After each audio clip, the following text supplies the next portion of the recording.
खबर दोपहर में आपका स्वागत है। मैं हूं आपके साथ में नुपुर जारोली जैन। चलिए सुर्खियों की बात रुक करते खबरों का। दिल्ली में चल रहे कांग्रेस महाधिवेशन का आज आखिरी दिन है। पूर्व प्रधानमंत्री मनमोहन सिंह ने कांग्रेस के महाधिवेशन को संबोधित किया। राहुल गांधी और सोनिया गांधी के बाद पूर्व प्रधानमंत्री के निशाने पर भी प्रधानमंत्री मोदी रहे। उन्होंने कहा कि जब मोदी जी प्रचार कर रहे थे तो उन्होंने बहुत सारे वादे किए, इन वादों को पूरा नहीं किया गया। उन्होंने ये भी कहा कि हम 2 करोड़ लोगों को रोजगार प्रदान करेंगे। हमने 2 लाख नौकरियां भी नहीं देखी है। कांग्रेस महाधिवेशन के आखिरी दिन देश भर से जमा हुए पार्टी के हजारों कार्यकर्ताओं ने पार्टी अध्यक्ष राहुल गांधी के साथ उनकी बहन प्रियंका गांधी के समर्थन में भी जमकर नारे लगाए।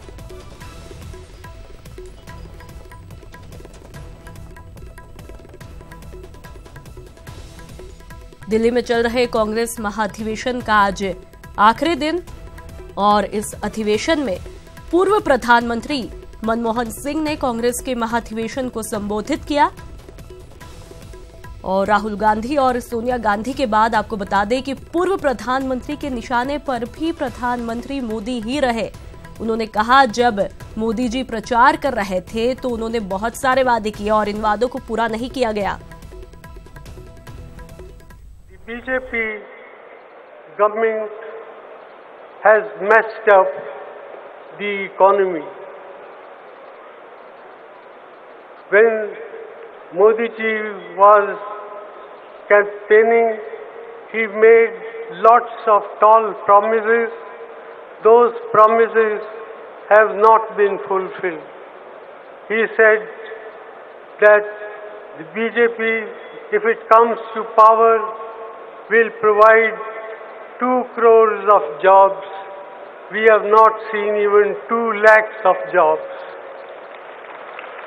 In fact, the ill-thought and the ill-considered legislation with regard to demonetization and a hasty Congress के 84वें महाधिवेशन के दौरान उस वक्त अफरा तफरी मच गई जब कुछ कांग्रेस कार्यकर्ता अध्यक्ष राहुल गांधी के साथ सेल्फी के लिए एक दूसरे से आगे निकलने की कोशिश करने लगे।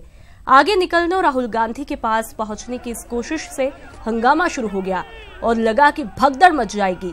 हालांकि कुछ ही देर में कार्यकर्ता संभल गए और राहुल गांधी अपनी सीट की तरफ आगे बढ़ गए।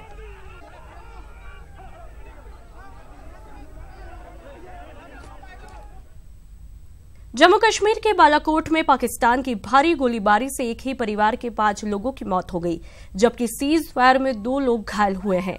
घायलों को अस्पताल में भर्ती कराया गया है, जहां उनका इलाज किया जा रहा है। आपको बता दें कि पुलिस सूत्रों के मुताबिक पाकिस्तान की तरफ से दागा गया एक बम का गोला सीधे एक घर में जा गिरा, जिससे उस घर में रहने वाले 5 लोगों की मौत हो गई। हालांकि भारतीय जवान पाकिस्तान को फायरिंग पर माकूल जवाब दे रहे हैं।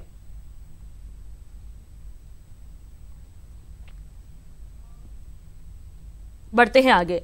दिल्ली आगरा एक्सप्रेसवे पर रफ्तार का कहर टूटा है। 2 अलग अलग हादसों में 5 लोगों की मौत हो गई, जिनमें AIIMS के 3 डॉक्टर भी शामिल हैं।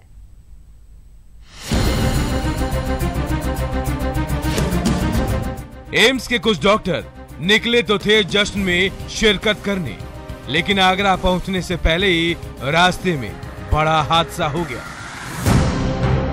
दोस्त का बर्थडे मनाना था, खूब मस्ती और जश्न मनाना था, लेकिन तेज रफ्तार की वजह से रास्ते में 3 डॉक्टरों को मौत ने अपने आगोश में ले लिया। अब जानिए कैसे एक्सप्रेसवे पर टूटा रफ्तार का कहर। एम्स के 7 डॉक्टर्स इनोवा से आगरा जा रहे थे।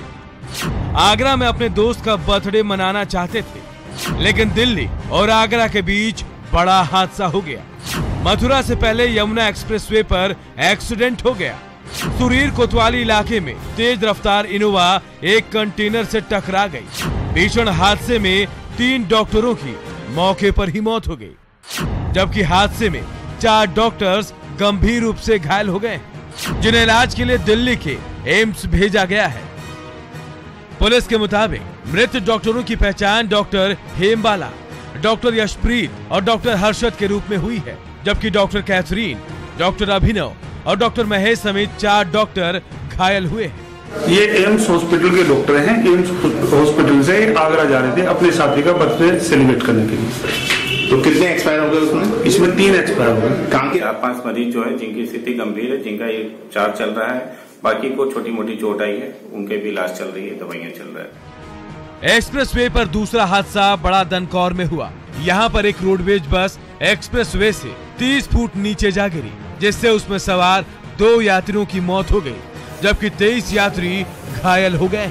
इनमें 4 बच्चे भी शामिल हैं। हादसे के वक्त बस औरैया से नोएडा आ रही थी। गौरतलब है कि रविवार की सुबह राजधानी दिल्ली एनसीआर में हल्का कोहरा छाया रहा, जिसके चलते कई उड़ानें रोक दी गई। ऐसी आशंका जताई जा रही है कि एक्सप्रेसवे पर कोहरे की वजह से ही ये हादसे हुए हैं। Bureau report, news 18 network. रुक करते हैं अगली खबर का। आंध्र प्रदेश को विशेष राज्य का दर्जा दिलाने को लेकर एनडीए का साथ छोड़ने वाले आंध्र प्रदेश के मुख्यमंत्री चंद्रबाबू नायडू ने फिर मोदी सरकार पर हमला बोला है। चंद्रबाबू नायडू ने आज कहा कि केंद्र सरकार अन्याय कर रही है। उन्होंने ये भी कहा कि वो देश के एक वरिष्ठ नेता है, लेकिन कभी भी अहंकार नहीं करते। वो बस केंद्र से धन की समीक्षा करने और धन मुहैया कराने के लिए कह रहे हैं, लेकिन केंद्र की तरफ से अन्याय किया जा रहा है। ब्रेक के बाद आपका स्वागत है। बॉलीवुड अभिनेत्री कंगना रनौत ने राइजिंग इंडिया समिट की तारीफ की है। उन्होंने कहा कि ऐसे समिट से हमारी सरकार, हमारे यूथ की सोच का पता चलता है। इसके साथ ही उन्होंने राइजिंग इंडिया समिट में पीएम की स्पीच से लेकर कई मुद्दों पर बेबाकी से अपनी राय रखी। राइजिंग इंडिया के मौके पर कंगना रनौत हमारे साथ हैं, तो इन्हीं से जानेंगे। ये बताइए सबसे पहले कि राइजिंग इंडिया आप कैसे देखती हैं, आपके लिए क्या मतलब है? राइजिंग इंडिया में आई थिंक ये बहुत ही अच्छा, ये जो समिट है इसका बहुत ही महत्व है, क्योंकि जो सारे नेशन का जो इमोशन है और जो उनका थॉट प्रोसेस है, क्या सोच रहे हैं हमारा यूथ, हमारी गवर्नमेंट, उनका जो बीच में जो कम्युनिकेशन है और जिस तरह से यहाँ पे you can ask them any question. So I think इस तरह की एक्टिविटीज़ होना बहुत ज़रूरी है। और राइजिंग इंडिया में सबसे ज़्यादा महत्वपूर्ण, जैसा मोदी जी ने कहा, जो हमारा यूथ है उसका कॉन्फिडेंस, जब उनके सपने बढ़ेंगे, जब उनका आत्मसम्मान और स्वाभिमान बढ़ेगा, तभी इंडिया राइज कर पाएगा। हम लोग इतना क्या आलसी हो गए हैं कि देश के नाम पे उठ नहीं सकते, और ये किस तरह का डिबेट है। तो मुझे लगता है ये जो रिबेलियस एटीट्यूड है जो जनता का, वो होना चाहिए, लेकिन सही जगहों पे होना चाहिए। नेशनल एंथम में इतना, एक्चुअली मैंने इस बात में सोचा नहीं है इतना, लेकिन मैं खड़ी हो जाती हूँ because I know there are bigger things to do. उनको हमें प्रोत्साहित करना चाहिए और हमें उनकी आवाज दबने नहीं देनी चाहिए, क्योंकि जैसे भी उनकी आवाज दबेगी तो as a society we fail. हम लोगों को कहते हैं लोग बाहर नहीं आते, बातें नहीं करते, हर तरह की बातें होंगी। कई लोग ओपन लेटर लिखेंगे, कोई फैशन पे लिखेंगे, कोई फिल्मों पे लिखेंगे, कोई किसी के दुर्व्यवहार पे लिखेंगे, सेक्सुअल हरासमेंट पे लिखेंगे, हर तरह की बातें होंगी। लेकिन हमको सब बातें सुननी है। क्या क्या अटेंशन चाहिए तो दो अटेंशन। अटेंशन से कुछ खर्चा नहीं होता किसी का, दे दो अटेंशन। नहीं देनी है तो चुप करके निकलो आगे। सो गालियां देना किसी को, या किसी का मुंह बंद कराना, या किसी को शर्मिंदगी कराना, कोई सिविलाइज तरीके से। लेकिन कोई अगर कुछ गलत कर रहा है, एंटी नेशनल कर रहा है, अगेंस्ट लॉ कर रहा है, तो उसके लिए लॉ है। बॉलीवुड में वाकई इस तरह की चीजें होती हैं? डेफिनेटली बॉलीवुड में क्या, हर जगह होती है। लेकिन मेरा ये मानना है कि लड़कियों को, मेरे साथ जब भी ये इंसिडेंसेस हुए तो मैंने आवाज उठाई और मैंने पूरी दुनिया के सामने उसके लिए मैं लड़ी। और मुझे अच्छा लगता है जब आज लोग उस चीज की दाद देते हैं, बिकॉज कई हजारों लड़कियां सुन रही हैं अभी इस टाइम पे कि देखो कंगना ने आवाज उठाई तो पीपल आर अप्रिशिएटिंग हर। तो कल को वो भी ये एग्जाम्पल देख के, तो आप लोगों का, मीडिया का बहुत बड़ा हाथ है इसमें, और मैं आपकी बहुत आभारी हूं। और मेरा यही कोशिश रहेगी और यही आपसे मेरी एक उम्मीद रहेगी कि आप लोग इस मूवमेंट को आगे बढ़ाएं। बढ़ते हैं आगे। गुलाबी शहर जयपुर में होली के बाद भी फागोत्सव की धूम है। मालवीय नगर स्थित शिवम गार्डन में न्यूट्री पल्स की तरफ से फागोत्सव का आयोजन किया गया, जिसमें शहर की महिलाओं ने सज धज कर श्रृंगार करके फागोत्सव में शामिल हुई। महिलाओं ने फाग और होली के गीतों के साथ ही फिल्मी गीतों पर शानदार नृत्य भी प्रस्तुत किया। कार्यक्रम की शुरुआत गर्ल्स ने गणेश वंदना की प्रस्तुति से की और इसके बाद में लोकगीत और फाग के गीतों पर एक से बढ़कर एक नृत्य की प्रस्तुतियां दी। कार्यक्रम के दौरान योग पर आधारित भी नृत्य की प्रस्तुतियां दी गई, जिसमें महिलाओं ने नृत्य के जरिए जयपुराइट्स को योग और न्यूट्रिशन के बारे में जानकारियां दी। न्यूट्री पल्स की डायरेक्टर डॉक्टर अंजलि फाटक ने बताया कि कार्यक्रम में लगभग 300 से भी अधिक महिलाओं ने बढ़ चढ़कर भाग लिया और इस कार्यक्रम का उद्देश्य मनोरंजन के साथ ही लोगों को फिटनेस के प्रति जागरूक करना है, जिससे महिलाएं स्वस्थ रह पाए। और यहाँ पर डिफरेंट प्रोग्राम्स इसके अंदर हैं और कुछ रिलीजियस प्रोग्राम हैं, राधा कृष्ण की झांकी है, बेबी शावर प्रोग्राम है, कुछ पर्टिकुलरली योगा डांसेस हमने यहाँ पर प्रिपेयर कराए हैं और जितने भी इवेंट्स साल भर के अंदर यहाँ पर प्रिपेयर किए गए, नहीं फाक से लेके फाक तक का जो हमारा सफर था उसको भी हम लोग बताने जा रहे हैं। बढ़ते हैं आगे। मुंबई में गुड़ी पड़वा का उत्सव धूमधाम से मनाया जा रहा है। इस मौके पर मुंबई में शोभा यात्रा निकाली गई, जिसमें महिलाओं ने भी हिस्सा लिया। मराठी महिलाओं ने यहां बाइक पर एक रैली निकाली, साथ ही मराठी परिधान में सज संवर कर गुड़ी पड़वा को नए अंदाज में सेलिब्रेट किया।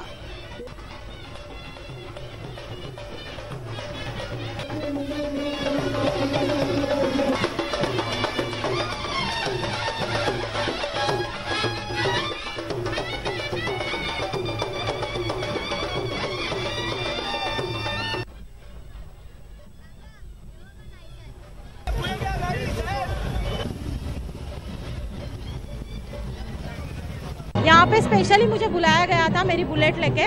मैं नवी मुंबई में बुलेट क्वीन भी हूँ और हर साल मैं एक्सीडेंट से कैसे बचे या कैसे सेफ्टी रखे, इसके लिए road safety mission helmet rally में निकालती रहती हूँ। आज मराठी दिन है, मराठी न्यू ईयर है, तो इस दिन पे हम ये संदेश देना चाहते हैं सभी को कि स्त्री और पुरुष एक समान है।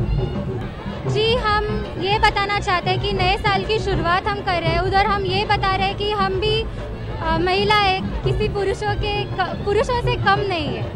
That is all. मुझे बहुत अच्छा लग रहा है, मैं हर साल आती हूँ। ये मेरा बाइक रैली का 2nd ईयर है और मैं हर साल आती हूँ यहाँ पे, इसलिए मुझे बहुत अच्छा लगता है और यहाँ का जो एटमॉस्फेयर है वो भी बहुत अच्छा है।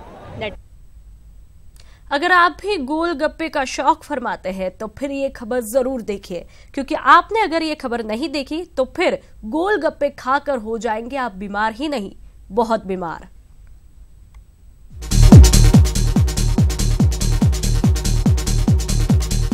पानी पूरी, पताशे, पुचका, गुपचुप, पकौड़े, गोलगप्पा, नाम भले अलग अलग इलाके और प्रदेशों में अलग हो, लेकिन अपने बेमिसाल स्वाद की वजह से हर जगह के लोगों की यही पहली पसंद है।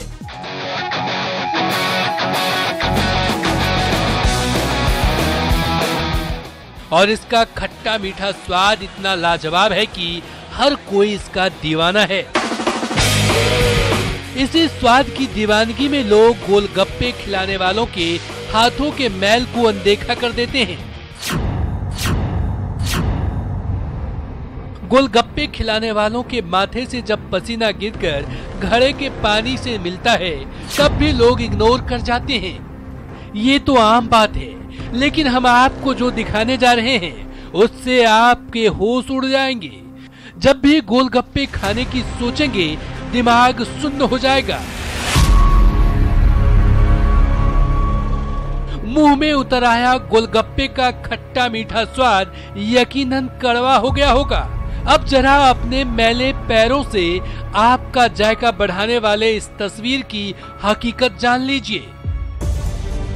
गंदगी में गोलगप्पे बनाने की ये तस्वीरें यूपी के चंदौली की हैं। चंदौली में बनने वाले गोलगप्पे की सप्लाई यूपी से बिहार तक है। चंदौली और वाराणसी में गोलगप्पे के ठेले लगाने वाले लोगों का कहना है कि ये बात तो वो अच्छी तरह से जानते हैं। हम लोग उन सब जगह पे गोलगप्पा नहीं लेते, हम लोग ऐसे जगह से लेते जहाँ साफ सुथरा हो। महंगा थोड़ा मिलता है लेकिन अच्छा गोलगप्पा लेते हैं। गोलगप्पे बनाने की ये तस्वीरें जब हमने गोलगप्पे खाने वालों और डॉक्टरों को दिखाई तो सबके होश उड़ गए। अब गोलगप्पा से मेरा मन ही उड़ गया है।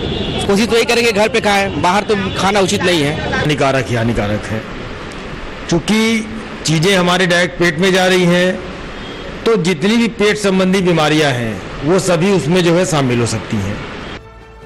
जाहिर है ऐसी तस्वीरें दिमाग घुमाती है, लेकिन ये जरूरी है कि आप हकीकत से रूबरू रहें। जब भी गोलगप्पे खाएं, साफ सफाई का ख्याल जरूर रखें, क्योंकि चंद लोग ही ऐसे हैं जो गंदे तरीके से गोलगप्पे बनाते हैं। ये नहीं कह रहे हैं कि हर जगह गंदगी में ही गोलगप्पे बनना है, लेकिन सावधानी भी आपको ही बरतनी है, जिससे आपका स्वास्थ्य भी बना रहे और स्वाद भी। चंदौली से न्यूज़ 18 उत्तर प्रदेश के लिए नितिन गोस्वामी। ओडिशा के बारीपाड़ा में एक अनोखे सांप की प्रजाति पाई गई है। इसे उड़ने वाला सांप भी कहा जाता है और ये देखने में रंगीन नजर आ रहा है। बाद में रेस्क्यू टीम ने इसे पकड़कर वन विभाग को सौंप दिया। जानकारों के मुताबिक ये सांप जहरीला नहीं है।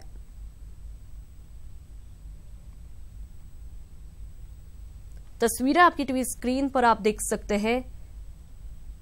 बारीपाड़ा में एक अनोखे सांप की, जो देखने में बेहद रंगीन नजर आ रहा है, लेकिन जानकारी के मुताबिक ये सांप बिल्कुल भी जहरीला नहीं है।